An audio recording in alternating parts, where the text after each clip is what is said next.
Welcome to another episode of This or That with Cap and Jatt. Kobe is feeling under the weather this week, so we brought in an old fan favorite to take his place and answer some questions for you guys. Excited. Just filled in for Kobe on the dive as well. Got to have the middle chair. Now, I get to have his... I'm normally not on that side. I used to be on this side all the time. Yeah, but now we also get to test, because Kobe always says he messes up saying this or that because he's on the wrong side. If you get these right, that means he has no excuse in the future. Okay, so let's jump in. I'll get them all correct. Let's see how accurate you are. Slide number 1. All right, will Sven die this week? Yes or no? Yeah, so he's 18-0 and 33 in their 4-0 record, but they play against the 2 other 3-1 teams, Dignitas and FlyQuest. So I think statistically, people do die occasionally, and as much as I think Sven has been playing out of this world, I'm gonna say it's your side, this. Okay, so you're saying it's this. He will die. I am going to say that. I'm saying no on this one. I think that Cloud9 appears to just be a step above the rest of the competition. I agree. In the LCS. Sven has been playing out of his mind. MasterCard Player of the Week here in week number 2. He's getting his own statue. Men with statues, they don't just die like that in week number 3. I'm voting no. I'm voting that. I have a low blow. Is it because Skarner's not in meta? Oh. Is that why he's not gonna die? I prefaced it with a low blow, so I know that was cheap. Just had to throw that in there. I'm still saying that. All right, we're gonna disagree on this one. Skarner or not? Let's go, slide number 2. Oh man, more likely to beat Cloud9. We just talked about this, kind of. Dig or FlyQuest? Neither, but Dig. Because I think even though FlyQuest literally just lost to Dig, the way that FlyQuest they beat Dig. TL, Dig lost to. You said it right. Yeah, reverse those. I think Dig across 4 games has looked to be at a slightly higher level than FlyQuest, and the individual laning of Dig has a higher chance of keeping up with C9's pace. Yeah, I agree for pretty much the exact same reasons. I said at the end of the cast on the Dig versus FlyQuest game on Monday Night League, they've now both had 4 games where they looked mostly good and 1 int game each. Yeah. And I think FlyQuest's int game was worse. That one just actually felt like getting hardcore outclassed, where Dignitas's felt a little bit uncharacteristic. I think there was a lot of Huni tilt involved in the Dignitas loss as well. Just like some of the plays that Huni was making after he got first blooded, they seemed very solo queuey to me. Yeah. And I think if Dignitas comes in fresh, they should have the better chance here. And just for the newfangled rules, like if neither of these teams beat Cloud9, we're not wrong. We had to pick one. Yes. Okay, it's Dig. Exactly. Yeah. Okay. So let's go next, number 3. All right, more entertaining. Aphelios versus Senna or Kai'Sa versus Xayah. Oh, the choices. Yeah, I got a clear answer for this one. All right. So, Aphelios versus Senna are 2 low mobility carries, which means you're more likely to need to pick a Warden defensive support like Braum or Tom Kench. So, that makes them less entertaining than Kai'Sa and Xayah, who provide self-peel and can be paired with more supports. It's that. Okay, I'm going to take the opposite and say this is more entertaining because 1, Senna has one of the coolest looking abilities in League of Legends in her ultimate. Dawning Shadow, the giant railgun blast that stretches across the map. I always love seeing that thing in a team fight. It looks so cool. That is entertaining. It's like something straight out of a Michael Bay movie. Aphelios is also a surprise because you never know which gun's coming next. He just pops out. There's abilities flying all over the place. There's all sorts of things that you can have to entertain you with Aphelios. 5 different things, actually. So I'm voting this. That's fair. All right. Like, you got your reasons, I got mine. We will agree to disagree. You like surprises. Yeah. I like to know what's happening in Flowers. All right, well, we know we're going on to number 4. Let's see what it is. All right, worst pick in pro, Soraka top or Karma top? Ooh, so Karma got buffed on 10-2. Soraka top has been played a lot. I would say the worst pick is actually Karma top, because I think with the right team comp, Soraka top can actually be very powerful, washing the laning phase, but still having some of the best global presence in the game.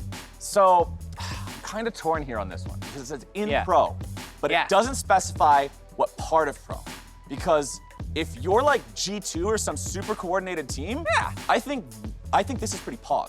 Yeah. If you're not, But Karma's gonna be Pogger? So I would say Karma is more Poggers if you're bad, because you can at least just make the big shield and make everybody run fast. Soraka is just free food.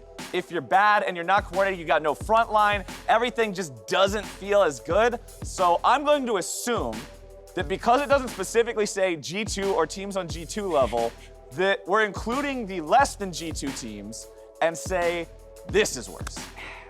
I mean, fine, you can do that. I realize Pog has become part of my vocabulary. Yeah, I Like, realize. someone tells me something good, I'm like, Pog.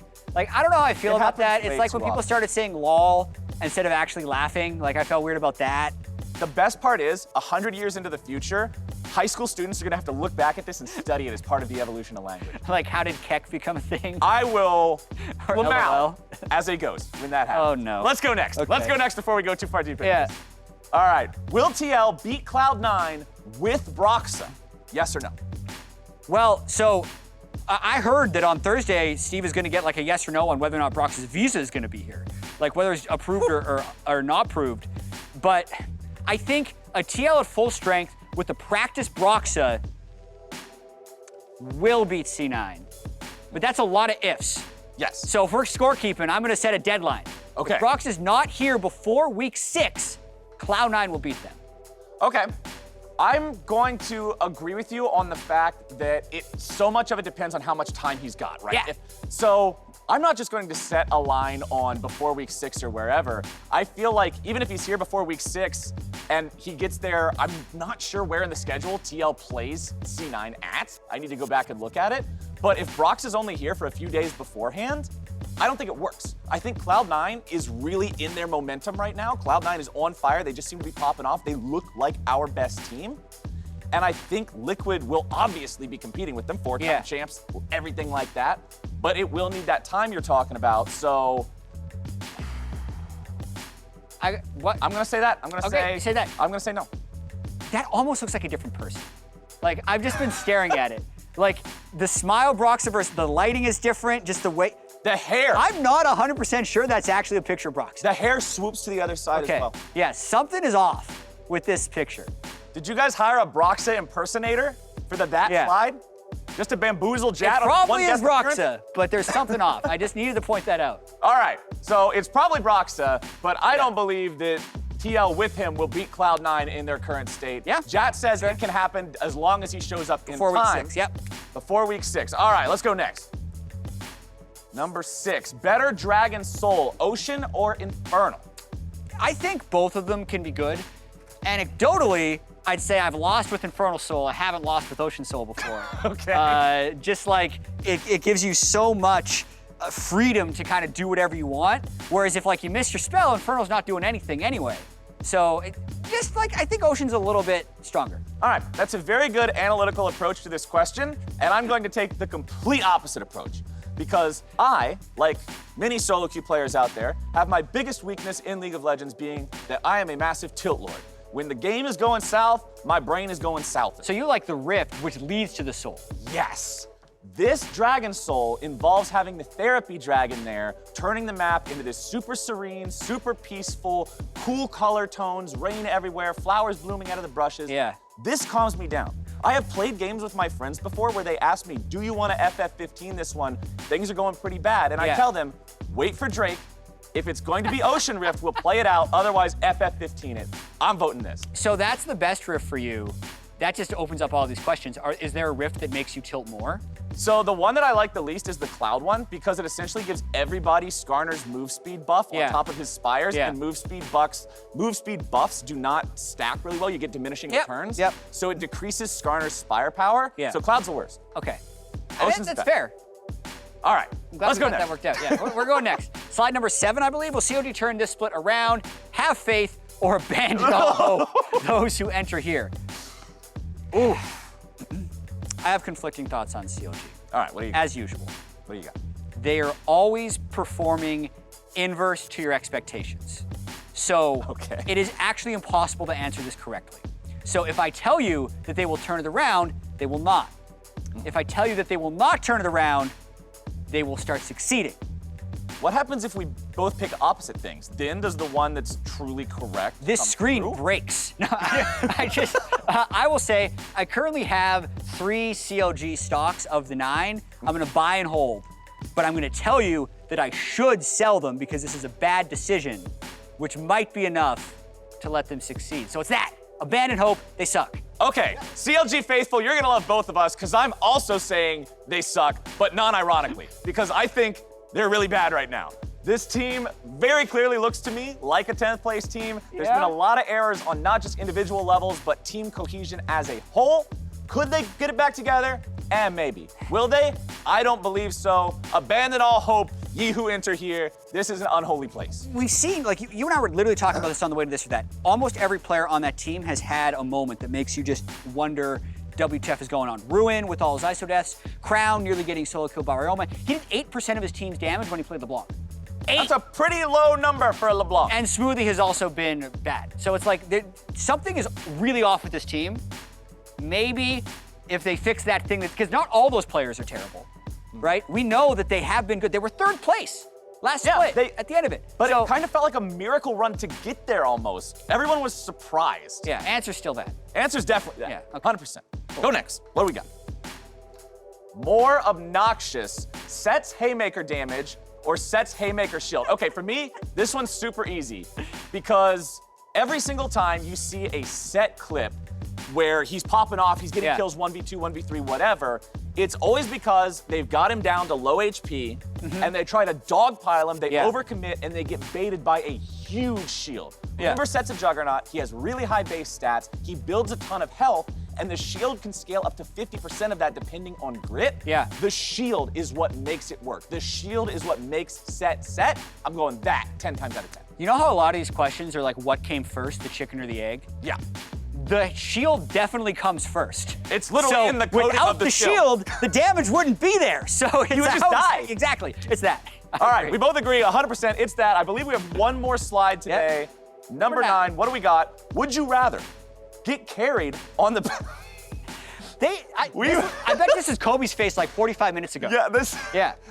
So Kobe particularly loves baby photoshops. There was one. You are the baby. Yeah. I am. Because I'm being carried by the team while you are carrying. So do you want to be the hero of the day, getting the few blessed wins for the team that's perpetually losing? Or would you rather be the dead weight that's just thrown in the backpack over and over again, but you're already counting your ducks for playoffs? Like, this is such a complex question. Because if you successfully carry on the worst team, like, that actually is the best. Because not only are you finding team success, you're finding individual accolades. You're getting both. Yeah. What this usually means, though, is like, being the carry on the worst team, you usually just lose. So I'm not sure exactly how to interpret this question. Okay. And also the way I individually play, like, I know I gain elo when I play Ivern, which means I know that I want to get carried on the best team. Like, that is my personality. Well, it is. Would you rather? This is entirely subjective, sir. I think everyone, if both result in victory, are going to do that. But if I'm trying to find victory, it would be this. So to answer your question, it's that. It's the degree and of it's my face. If we're talking about a single victory, like one game, right? Yeah. Then I agree that most people would rather do that. Yeah. But doing that has the presumption that you will not do it very often because you're on the worst team. Yeah. Then There's no way you're on the worst team if you're winning all the time. Yeah, then I'm out of there. Then I'm in the backpack. Yeah, and that's why I'm voting this one. One, because this is funny. Yeah. My big old head on a little baby body. I'm sad Kobe's not here to see this. There is an alternate universe where they put our faces on different slides and our answers changed. Yeah. I think we're heavily swayed by seeing our own We're face. invested in ourselves, whether we're carrying the baby or getting carried by the baby. But speaking of getting carried, this one is the only way where I win more games than I lose, because otherwise I'm on the worst team. Yeah, I already talked about how I'm tilting, so if I'm on that team too long, Yeah. I'm probably gonna tilt into not being good anymore anyway. Maybe this one encourages me to be more zen like the ocean drake himself. Keep calm and carry. Exactly. Or So keep calm and get carried. keep calm and get carried on. I'm going this. Okay, there you go. I'm right. It's fine. Wham bam. Yeah. That's it. We got 9 slides done. Thank you to Jatt for joining up, taking Kobe's place. Don't forget, y'all, to tune in this weekend. We got more League of Legends action coming up. Academy Rush on Fridays, LCS being played on Saturdays, Sundays, and now also including our new favorite flavor with some Monday Night League. Catch you there.